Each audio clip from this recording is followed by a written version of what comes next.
Selamat pagi, selamat bertemu kembali ya buat saudara Parda.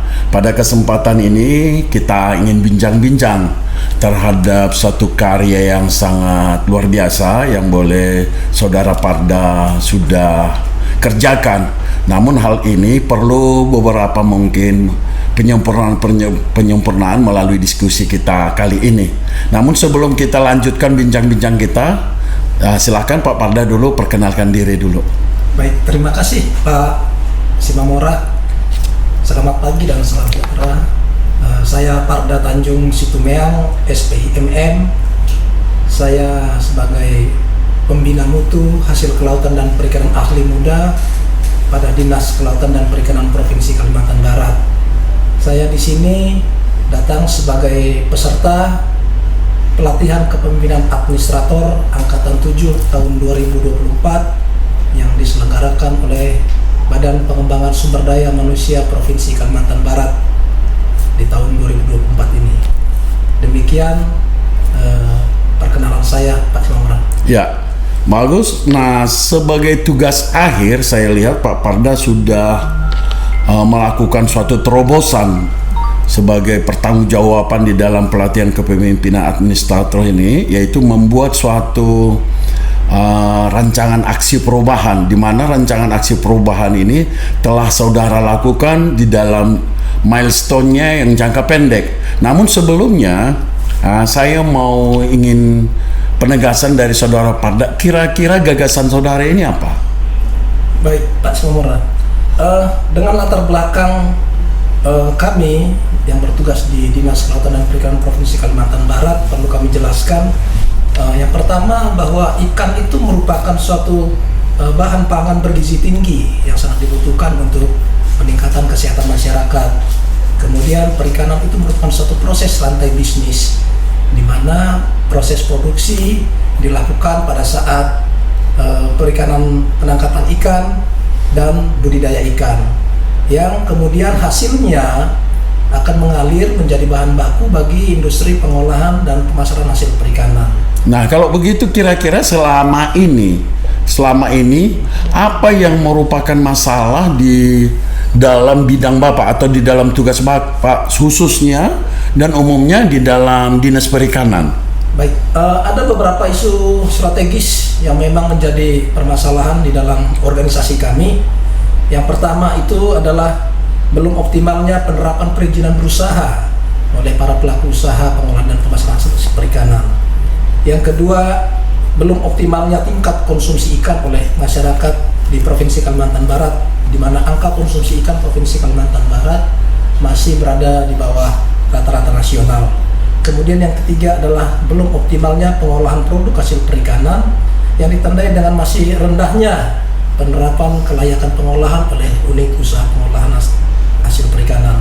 Dan yang tidak kalah penting adalah belum optimalnya pemasaran produk hasil perikanan pada unit pengolahan dan pemasaran hasil perikanan, di mana produksi kita yang sangat besar, sekitar 280 ribuan ton per tahun, itu angka ekspor kita masih sangat rendah dan pemanfaatan hasil-hasil produksi tersebut oleh unit pengolahan dan pemasaran hasil perikanan belum optimal. Jadi secara umum pemasaran hasil perikanan di Provinsi Kalimantan Barat memang perlu dilakukan upaya untuk optimalisasinya. Nah, tadi saya dengar ya, saya potong dulu. Ada beberapa masalah ya, ada beberapa masalah. Kira-kira kalau saya ikuti penjelasannya tadi ada 4 poin masalah yang sangat signifikan di Dinas Perikanan. Nah, oleh karena itu bagaimana saudara menyelesaikan tugas ini? Kan nggak mungkin 4-4-nya sekaligus. Lalu untuk mengambil yang paling strategis, isu strategis yang merupakan gagasan saudara yang mana dari yang 4 ini? Ya, melalui diskusi kami bersama rekan-rekan di dinas, terutama di bidang pengolahan dan pemasaran hasil perikanan di Dinas Kelautan dan Perikanan Provinsi Kalimantan Barat, kami melakukan analisis terhadap 4 isu tersebut dengan metode tapisan APKL, dan melalui diskusi tersebut didapatkan bahwa permasalahan yang menjadi prioritas adalah belum optimalnya pemasaran produk hasil perikanan pada unit pengolahan dan pemasaran hasil perikanan di Provinsi Kalimantan Barat. Demikian, Pak. Oh ya. Nah, oleh karena itu sudah barang tentu harus ada gagasan penyelesaiannya. Jadi gagasannya apa ini untuk menyelesaikan isunya? Baik, setelah didapatkan isu, kami juga coba mengurai penyebab-penyebab dari permasalahan tersebut. Kami lakukan dengan metode fishbone untuk mengetahui akar-akar permasalahan dari isu tersebut. Dan setelah itu kita juga melakukan analisis dengan lapisan USG dan didapatkan bahwa sumber permasalahannya adalah sistem informasi logistik perikanan yang dapat digunakan untuk optimalisasi pemasaran hasil perikanan ini belum tersedia. Sistem sistem. Jadi permasalahan yang sangat krusial adalah bahwa sistem informasi pemanfaatan tadi atau sistem informasi logistik ya, berarti stok stok ikan yang ada di Kalimantan Barat atau Indonesia ini? Kalimantan Barat. Selama ini bagaimana informasi stok ini? Ada enggak ketidakpahaman masyarakat terhadap stok ini mengakibatkan sesuatu tidak lancarnya distribusi ikan? Justru itu yang menjadi permasalahan. Di tingkat masyarakat sendiri atau pelaku usaha sendiri, bisnis ini masih berjalan seperti biasa saja atau konvensional tanpa ada informasi data. Bahkan belum ada kehadiran pemerintah untuk mengelola informasi logistik hasil perikanan tersebut. Untuk itu di sini kami mencoba mengambil suatu terobosan inovasi sebagai gagasan. Apa itu coba? Untuk melakukan optimalisasi pemasaran hasil perikanan melalui penyediaan sistem informasi logistik perikanan dengan branding makan stik ikan. Makan stik ikan ya. Jadi membuat suatu sistem informasi nanti agar masyarakat mengetahui terhadap informasi keberadaan ataupun stok ikan di Kalimantan Barat, begitu? Tentu saja yang pertama kita membuat satu instrumen bagaimana kita bisa mengumpulkan informasi data dan informasi ini dulu. Saya mau potong dulu. Selama ini sebelum ada informasi ini kegagalan apa yang terjadi di Kalimantan Barat? Atau apa faktor-faktor negatif yang diakibatkan ketidakadaan informasi ini apa? Yang pertama untuk perikanan ini, produksi perikanan ini kan sifatnya fluktuatif, sangat fluktuatif. Fluktuatifnya demikian. Untuk penangkapan ikan kita tidak pernah stabil, ya, semua tergantung musim. Ada kalanya produksi perikanan itu sangat meningkat atau melimpah hasilnya, sementara pasar tidak siap atau industri pengolahan ini tidak siap menampung. Akhirnya banyak ikan-ikan ini yang tidak termanfaatkan dengan baik.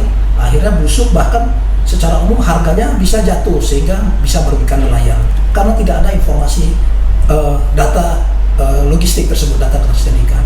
Di sisi lain, terkadang pada saat produksi rendah tidak ada informasi, tiba-tiba harga bisa naik sehingga masyarakat juga berat untuk membeli ikan, bahkan cenderung mengakibatkan inflasi di daerah-daerah tertentu. Ini sangat tertarik saya dan sangat banyak manfaatnya saya lihat, terutama sering kita secara manual kalau belanja itu kita melihat di pasar itu hari ini harganya sangat tinggi.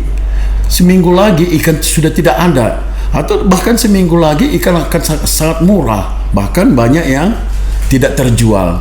Nah ini mungkin ya, kalau menurut saya yang baru mempelajari ini akan dapat menjawab ini jika terobosan informasi ini dapat dibuat, kira-kira begitu ya. Jadi nanti terobosan informasi ini akan di-share kemana ini? Ya baik, sistem informasi ini akan kita buat dengan berbasis website. Jadi nanti informasi ini yang kita himpun dari masyarakat akan kita olah dan kita publikasikan di website Dinas Kelautan dan Perikanan Provinsi Kalimantan Barat, sehingga data tersebut dapat menjadi suatu yang pertama dapat menjadi bahan kebijakan bagi pimpinan untuk mengambil kebijakan terhadap pengembangan kelautan dan perikanan. Saya mau potong dulu.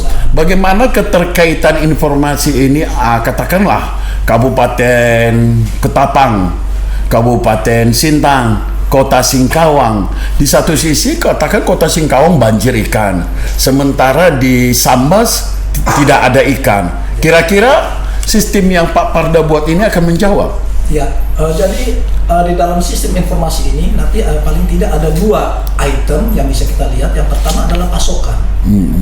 Bahwa di sentra-sentra produksi kita akan mempublish, ya, katakanlah di Pemangkat sebagai salah satu sentra produksi, kami sudah komunikasi dengan Kepala Pelabuhan Perikanan Nusantara Pemangkat bahwa mereka akan mensuplai data kepada kami, ya, untuk kita publish produksi mereka. Di saat melimpah itu bisa dilihat oleh masyarakat dimanapun melalui website kita. Nanti ternyata di Pemangkat sedang melimpah ikan, sehingga itu bisa segera dimanfaatkan oleh masyarakat. Oke, kalau begitu saya setuju. Saya mau tahu dulu, setelah tugas akhir ini dan sudah berakhir dan sudah dilaksanakan, coba apa yang sudah Pak Parda lakukan di dalam sesuai dengan milestone-nya? Sudah sampai di mana ini? Coba diuraikan dulu. Baik, untuk milestone jangka pendek yang berperiode kurang lebih 2 bulan, ada paling tidak 8 langkah yang ini udah dilaksanakan ya? Sudah dilaksanakan. Yang 8 langkah ini, antara lain? Ya, yang pertama tentu saja kami melakukan pembentukan tim efektif dan melakukan rapat persiapan yang langsung dipimpin oleh Kepala Dinas Kelautan dan Perikanan Provinsi Kalimantan Barat dengan output surat keputusan Kepala Dinas untuk pembentukan tim efektif. Yang kedua adalah kami melakukan inventarisasi data dan informasi logistik perikanan. Karena apa? Karena ini memang hal baru bagi kami, sehingga kami perlu turun ke lapangan, ya, mengkolek kira-kira data apa saja yang tersedia pada unit-unit pengolahan sebagai sasaran kegiatan kami ini. Kemudian langkah yang ketiga, kami melakukan penyusunan data logistik perikanan. Dari informasi inventarisasi data tadi, kami susun menjadi suatu data logistik perikanan.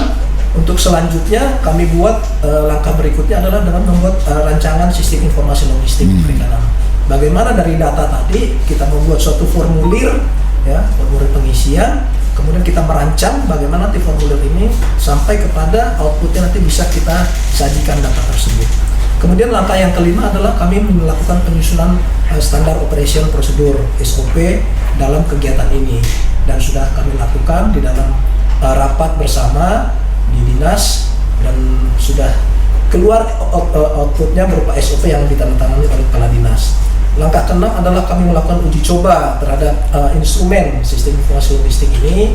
Kami menyebarkan formulir elektronik melalui Google Form yang kemudian dapat diisi oleh para sasaran-sasaran kita, terutama dalam hal ini adalah unit pengolahan dan pemasaran hasil perikanan, dan sudah kami kolek. Untuk selanjutnya kami lakukan sosialisasi kepada stakeholder, dalam hal ini khususnya ke unit pengolahan dan pemasaran, supaya mereka mengetahui yang pertama, mengetahui bahwa Dinas Kelautan dan Perikanan sedang melakukan kegiatan ini, sedang membangun suatu sistem, ya, yang pada outputnya nanti akan membantu usaha mereka sendiri. Kemudian di situ juga momen tersebut kami memberikan semacam formulir manual, ya. Disitulah kami mengajarkan kepada mereka begini cara pengisian formulirnya secara langsung supaya dapat dipahami. Kemudian yang terakhir adalah kami melakukan evaluasi terhadap sistem informasi logistik perikanan ini dengan melakukan pengolahan data, dan kemudian kita menyajikannya melalui website. Oke, saya udah paham. Semua apa yang Saudara Parda buat ini, ya, semuanya sangat bagus. Tetapi jika ini tidak sampai kepada masyarakat, maka kemanfaatannya akan sia-sia. Oleh karena itu, secara garis besar coba jelaskan dulu manfaatnya ini, manfaat karya yang Saudara Parda ciptakan ini. Baik, untuk manfaat aksi perubahan ini, yang pertama tentu saja manfaat bagi organisasi, ya, apa itu? Kelautan dan Perikanan Provinsi Kalimantan Barat. Karena selama ini memang kita tidak memiliki update data terkait ketersediaan. Ya. Memang ini sistem informasi logistik, namun kaitan dengan kewenangan provinsi, ya, pemerintah provinsi adalah kita dalam konteks ketersediaan ikan. Oleh karena itu selama ini belum ada sistem atau data ketersediaan ikan.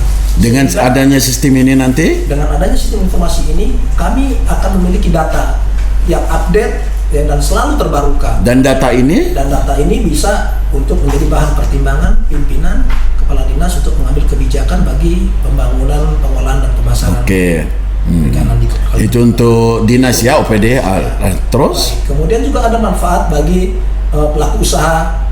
ini dia. Bagi pelaku usaha ya. Bagi pelaku usaha, sistem informasi ini bisa dilihat sebagai early warning, sebagai data di mana tadi sudah seperti saya jelaskan, di mana ada ketersediaan atau pasokan ikan yang berlimpah ya. Di situ bisa cepat dijemput ya. Tentu saja ikan ini suatu produk yang tidak tahan lama ya. Dia harus dalam kondisi selalu dingin ya, butuh biaya untuk menjaga mutunya. Sehingga begitu ada pasokan yang melimpah, pelaku usaha bisa cepat ya, mendapatkan informasi ini, kemudian bisa cepat bisa memanfaatkan ikan tersebut sehingga harga bisa baik, mutu pun masih terjaga dengan baik. Kemudian bagi masyarakat, dengan adanya informasi ketersediaan ikan di Provinsi Kalimantan Barat, tentu saja kita mengharapkan ketersediaan ikan ini menjadi stabil, sehingga harga ikan menjadi stabil, tidak lagi terjadi kenaikan harga, bahkan menyebabkan inflasi. Karena Katakanlah ketersediaan sistem logistiknya yang tidak berjalan dengan baik karena tidak adanya sistemnya. jadi dengan adanya ini bisa katakanlah ya, contohnya di Kabupaten Mempawah kosong. Sementara setelah ada sistem ini, informasi ini terbuka, maka akan bisa dijemput oleh Sambas. Kira-kira demikian ya. Sehingga pemerataan stok ikan bisa tersedia di wilayah Kalimantan Barat dan menjaga mutu dan juga harga. Oh ya. Nah, ini saran saya supaya ini dapat diinformasikan jelas ya kepada masyarakat supaya kemanfaatan daripada aksi perubahan yang saudara buat ini benar-benar bermanfaat. Oke. Terus selain dari itu yang tadi organisasi, pemerintah, masyarakat, pelaku usaha, kemanfaatannya Ya tentu saja. kalau bagi reformer sendiri kira-kira apa ini? Ya, bagi kami tentu saja ini sangat membantu ya, karena ini kinerja bidang pengolahan dan pemasaran hasil perikanan adalah bagaimana kita bisa meningkatkan usaha pengolahan dan pemasaran hasil perikanan dengan baik ya. Kemudian bagaimana kita bisa memberikan jaminan mutu hasil perikanan kepada masyarakat supaya ikan-ikan yang dimakan oleh masyarakat kita itu memang terjaga mutunya, baik mutunya, dan harganya masih tetap terjangkau.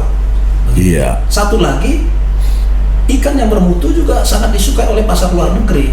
Kita juga merupakan daerah ya yang penghasil komoditas perikanan dengan tujuan ekspor ya. Tidak sedikit produk kita yang sudah kita ekspor ke luar negeri yang menghasilkan devisa bagi negara. Ya, sangat bagus. Nah, kembali kepada perilaku kita selaku ASN ya, sebagaimana amanat daripada Undang-Undang ASN sekarang ini kita sudah punya nilai dasar ASN yang kita sebut dengan berakhlak ya, akronim daripada berorientasi pelayanan, akuntabel dan lain sebagainya. Nah, saya mau lihat dulu di dalam produk yang Pak Parda buat ini, aksi perubahan ini, kira-kira nilai dasar ASN yang ada di sana yang sangat relevan atau yang sangat sudah bisa diwujudkan di dalam aksi perubahan ini, diantaranya apa Pak Parda? Ya, yang paling tidak ada nilai-nilai berorientasi pelayanan yang bisa kita lihat di sini. Yang pertama tentu saja yang sudah kami lakukan, yaitu melakukan perbaikan yang tidak henti ya. Ini suatu perbaikan kita. Kemudian ini untuk menjawab bagaimana kita juga memahami dan memenuhi kebutuhan masyarakat ya. Baik itu masyarakat yang membutuhkan konsumsi ikan maupun pelaku usaha perikanan, bagaimana kebutuhan mereka akan data ketersediaan ikan. Bisa mendorong mereka. Saya udah bisa pahami. Tidak terasa waktu kita udah sampai 20 menit ya. Nggak apa-apa. Satu lagi, ini ya milestone-nya Pak Parda sudah sampai kepada jangka pendek. PR sekarang ada dua, yaitu di jangka menengah dan jangka panjang. Dan ini akan sangat bermanfaat bagi bangsa dan negeri ini jika keberlanjutannya ada. Kira-kira terobosan keberlanjutan yang Pak Parda lakukan apa ini nanti? Ya tentu saja kita masih mengawali membuat sistem ini, menyediakan sistem ini Saya kira komitmen pimpinan juga sangat kuat untuk aksi perubahan ini dapat diberlanjutkan sehingga bisa kita kembangkan tentu saja. Yang pertama dari sisi ruang lingkup ya, dan mungkin ke depan bisa menyusur seluruh provinsi Kalimantan Barat sehingga data ini bukan hanya bisa dimanfaatkan oleh provinsi Kalimantan Barat. Bahkan mungkin kalau Kalimantan Barat memang suatu saat nanti kita surplus hasil perikanan, kenapa tidak? Ini bisa kita kirim, informasi ini bisa digunakan untuk mengirim ikan kita keluar daerah. Iya. Atau di sisi lain, jika kita kekurangan ikan, kita bisa mencari dari daerah yang lain. Oke, saya selaku coachnya, saya harapkan ya, saya kasih saran satu di dalam keberlanjutan ini. Kalau ini milestone-nya hanya di jangka pendeknya di Kalimantan Barat, coba buat gagasan ataupun keberlanjutan ini tidak semata-mata Kalimantan Barat dan harus bisa mencakup skop nasional. Jadi stok-stok ikan yang ada di Kalimantan Barat bukan daerah lagi, tapi Kalimantan Barat bisa kita stoknya kita informasikan ke luar Kalimantan Barat secara nasional. Ini harapan saya ke Pak Parda. Kira-kira ini keberlanjutan ini bisa enggak Pak Parda? Saya kira dengan dukungan pimpinan dan komunikasi yang baik, saran ini sangat baik sekali dan akan kami upayakan. Tentu saja bicara kewenangan kembali, kami akan melakukan komunikasi kepada Direktorat Jenderal Penguatan Daya Saing Produk Kelautan dan Perikanan, Kementerian Kelautan dan Perikanan untuk bisa mewujudkannya. Oke, kuncinya semangat ya, semangat. Artinya keberlanjutan ini ada di Pak Pardanya. Kalau semangat ya semangat, pasti bisa berkelanjutan ya. Sekali lagi saya mau mendengarkan brandingnya dulu. Apa kita punya branding ini?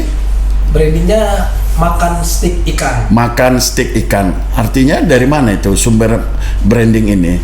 Itu merupakan akronim dari optimalisasi pemasaran hasil perikanan melalui penyediaan sistem informasi logistik perikanan. Oke, terima kasih. Salam makan stik ikan. Sukses ya. Ya, lanjutkan. Janji keberlanjutan harus secara nasional. Sukses buat Pak Parda. Terima kasih. Ayo makan ikan agar badan sehat dan cerdas. Terima kasih.